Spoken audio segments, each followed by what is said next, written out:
Hey everybody, this is Ian with The Way. I'm gonna start with the problem, okay? Why can't we have deeper conversations? I feel like it's a problem to discuss anything past the surface of our superficial issues, lives, experiences, whatever you want to call it. And I think that we struggle with discussing that with each other. And even when we do get to a place where we understand enough to discuss, we still withhold because we feel, I don't know, whatever. We feel a certain way that we're going to be judged, or we're going to be held accountable, or we're going to look like an idiot. But then the problem is that if something clashes with what we actually believe, or our convictions, i.e. our beliefs, and what we hold valuable, it's like, oh snap, well, I'm going to just shut down because I don't want to be the idiot that talks about it, or look like the idiot that talks about it. Or that seems radical or against somebody or whatever. But then we shunt our convictions, and then what really are they if they're not worth standing for or representing or caring for? And I don't mean stopping somebody from doing something. I mean just speaking about why they do that. And even that, it just gets to a place where it's we don't genuinely do that, and then we lose trust and all this kind of stuff. I think most people avoid deeper conversations because they don't know how to have them. And if they don't, or if they ever did, they just choose not to. And I don't think it's because they're incapable. I don't think it's because they're intelligent.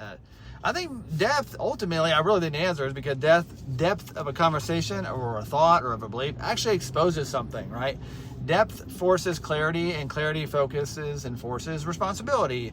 And God forbid we got to stand up for what we believe in. And if we do, we don't want to deal with the fallout to that by any means, especially if it brings resistance in some way. So when we're getting into this, we confuse our opinions with beliefs, or confuse opinions with beliefs, and then we confuse our beliefs with identity, and then we experience it as a threat to self. And whenever we talk about people's beliefs that we've tied to our identity, even though the other person didn't ask you to do that, but you've chosen to do that. But now, because it's a part of the belief, which is a normal thing for people to have, but now that it's tied to your identity, now you're personally attacking them for some reason, but they had no idea, but then they get responded with by some sort of personal attack, danger, motive. So we confuse these things, right? And we confuse beliefs with identities, and identities with opinions. And so when someone has an idea, it's an attack, right? And that's why I think conversations escalate, right? And get to the next thing where they're like, oh crap, this is nuts. And not because of the topic. It really isn't. I don't think it's because of the topic. I think it's because of perceived identity threat, or a perception of what the content is coming at you. And it has I think it has everything to do with the state of mind of the person. And I think that needs to come first, right? So before truth, before facts, before correction, ask yourself, listener, what state am I in? Right? Defensive, curious, afraid, confused maybe, seeking validation. Do I want somebody to affirm this? Or am I actually open to talk about something? Right? And you should be in this, as the receiver of a conversation, you should care about this. As the giver of the conversation, you should also care about this. Not for both people, actually, because that also matters. So if you don't know your internal posture, you will likely project it onto the other person, especially. So you need to know that. That's important.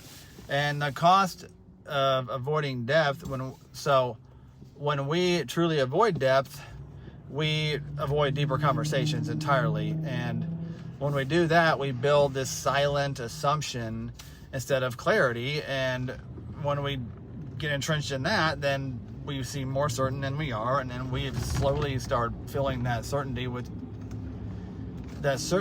actual what we've identified as truth. And then next thing you know, we forfeit growth, or we build silent resentment, or we create assumptions instead of this real actual clarity and clearness about something, which should be the priority.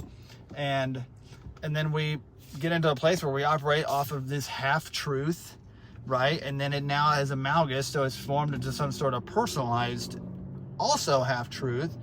And then we forfeit growth entirely, right? And we trade long-term strength for a super short-term comfort. And comfort now is always confusion later. And only when it's like to pursue comfort now is, I shouldn't say always, but is often confusion later in the realm of discussion and value streams and conversations and stuff like that. So, but the value stream of depth, so when we lean into depth, as in going farther into a conversation, even if we're uncomfortable or we feel a certain like resistance to it, we often gain clarity and we refine our thinking. It's almost always certain. Weak ideas usually get exposed, just to be blunt, and you might have them. It's okay. Like, strong ideas usually get strengthened, right? Trust increases, the respect often deepens if we do this and try.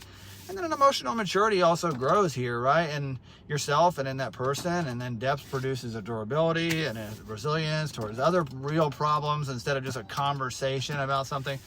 And then listening as discipline starts forming, right? And hearing someone does not mean agreeing, okay? I hear you. I shake my head. That does not mean that I agree with the claim or the sentiment that you also say that you do or agree or you're making. It just means that I'm hearing you and I'm listening, and that should mean something, and it does to me. So, but what it does is it means I am strong enough to let your idea exist without collapsing. I'm secure enough to evaluate it. I can hear that. Okay, I can hear you. All right, you like, I don't know, you like guns. Okay, cool. I happen to like guns, or you don't like guns because you believe that they do this, or because they're just intrinsically dangerous, or whatever. Okay, cool. I can get my mind into the idea where you could think that, for sure. You like dudes, and you're my friend, that you've been my best male friend for years. Okay, I don't see the same way as that, but I can get into a place where I can at least hear what you're communicating to me, and I can find some level of appreciation for how you've seen that and how you've put value to that, right? I think I'm strong enough, and I'm not like insecure enough in my thought to be able to have a conversation. So first and foremost, if you're struggling with that, you should, really, really ask yourself on the streams of like intellectual maturity. Are you? And then if you're quick to shut that down, I would ask why, and maybe might be something to look in a mirror type thing. But then what happens when we don't do this? Okay, so we don't do this and we refuse to examine our state, right? And we demand others affirm our truth, right? That's the thing. This is our truth, one, and then we expect people to affirm them. And if they don't, they hate me or they're against me, and this isn't my America. And it's like, dude, it's not, but it's mine too. so, but it's yours too. So like we could be on the same plane as that, right? But when we don't do this, so often we refuse to examine our state, demand others to affirm our truth, interpret disagreement as oppression often, and then we create division, guaranteed.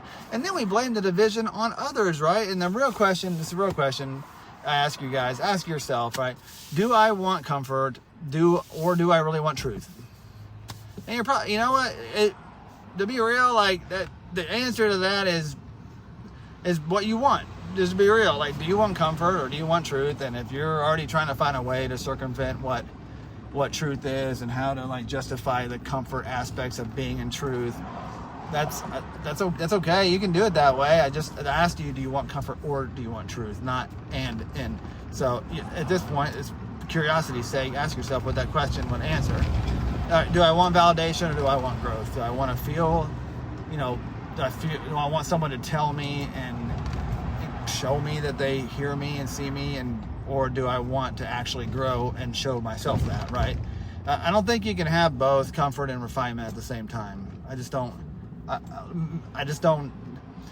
think it's possible to actually get something out of truly refining, getting better, being made better, growing, in the same state as being completely chill and, have your guard down in a secure place. I think you're supposed to be vulnerable, right? Thoughts are supposed to be vulnerable. Ideas are supposed to be vulnerable. So before you next have a conversation, identify your state, right? Define what you actually believe. Please separate belief from identity. That's super important. I would try that. If you can't do that, that's a pretty strong indicator that you're already pretty far into that place. And that also applies to, and most Christians actually say that they're Christian, but have no idea what it means to actually be Christian or what it means to actually follow Christ. But they have a version of what they think that is, but then it doesn't often align with what the Bible says to do and what he commands. So, but it's not just us, and it's not just LGBTQ plus groups or I don't know, extreme radical atheists. It's just not, right? So identify your state, define what you actually believe, separate your belief from your identity. That's doable, and honestly, it's possible, right? Decide your aim. So what are you going for? Clarity, or do you want to be the loudest person in the room?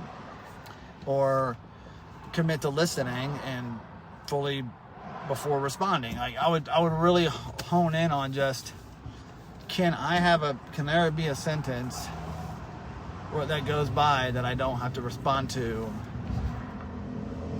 I think that's mature to get to that place, especially in a conversation with somebody that you know doesn't believe in what you believe in, right?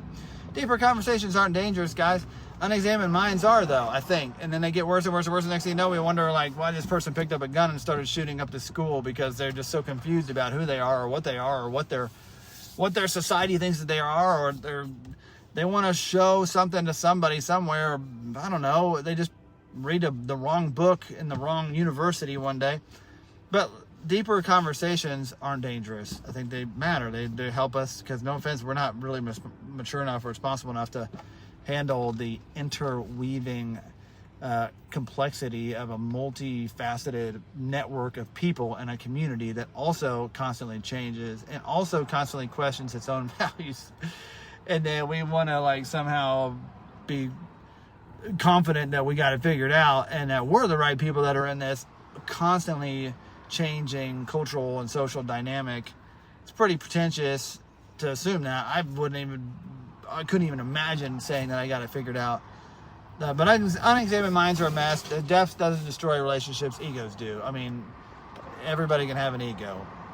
Everybody has egos, right? So if we want stronger marriages, if we want stronger churches, we want stronger teams, communities, we need stronger internal postures, and that means within us, right? And that starts with owning our state of mind. So I'll pray for you guys. Bye.